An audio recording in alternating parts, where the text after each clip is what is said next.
इस संसार में विजय के लिए, सफलता के लिए शक्ति, धैर्य, साहस, मित्रों का साथ, इन सब के साथ साथ और क्या है जो आवश्यक है?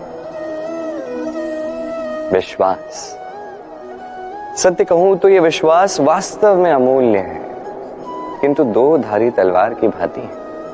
यह आपको बल भी दे सकता है, शक्तिशाली भी बना सकता है, दुर्बल भी बना सकता है।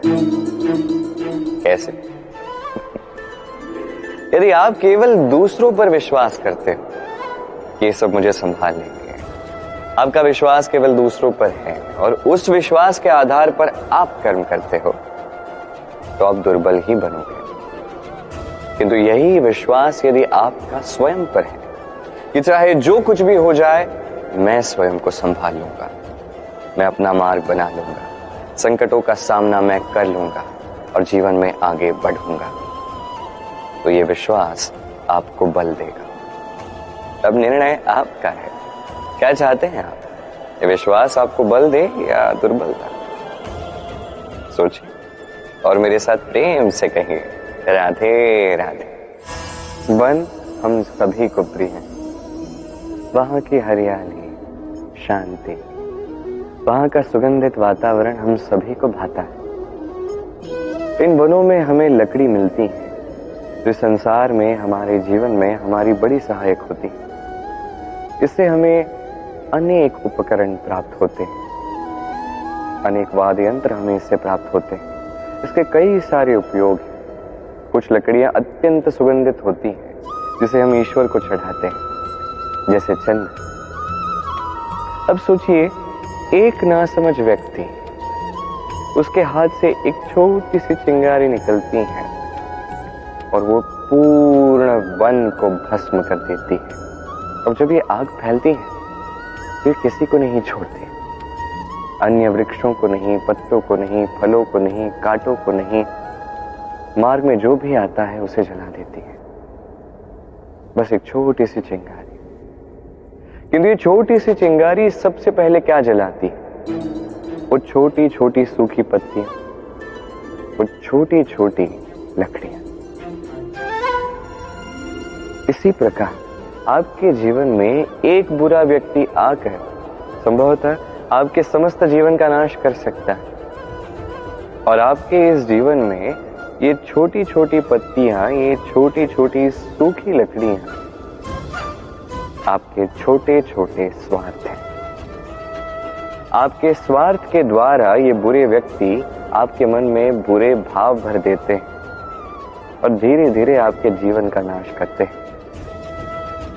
स्मरण रखिए, ये जीवन अनमोल है, आप अनमोल हैं। इस जीवन को जिए और इस जीवन तक पहुंचने का द्वार और कहीं नहीं, आप ही के पास है, आपके मन में, आपके विवेक में, आपके दृष्टिकोण में, आप ही की सोच में।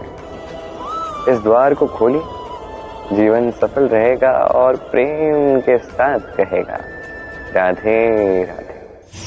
संसार में तीन भाव अत्यंत महत्वपूर्ण हैं जो हर एक मनुष्य के जीवन में आते हैं।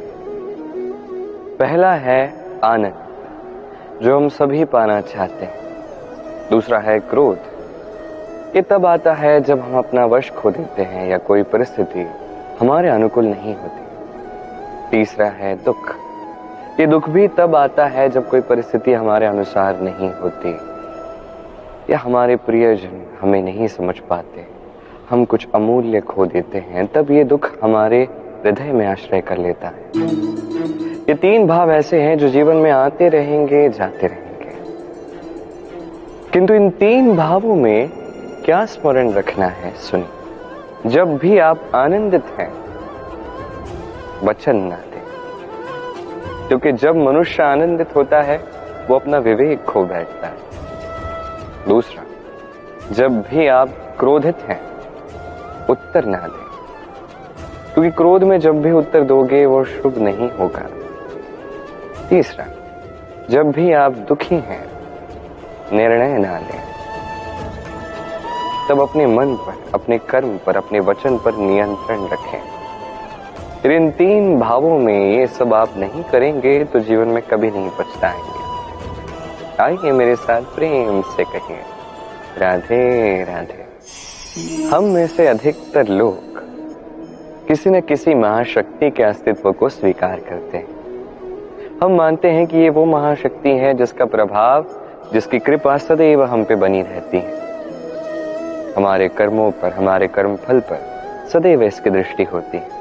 कुछ इसे ईश्वर मानते हैं, तो कोई इसे पितर मानता है, तो कोई किसी पालतू जीव में महाशक्ति को देख लेता है, तो कोई किसी वस्तु में।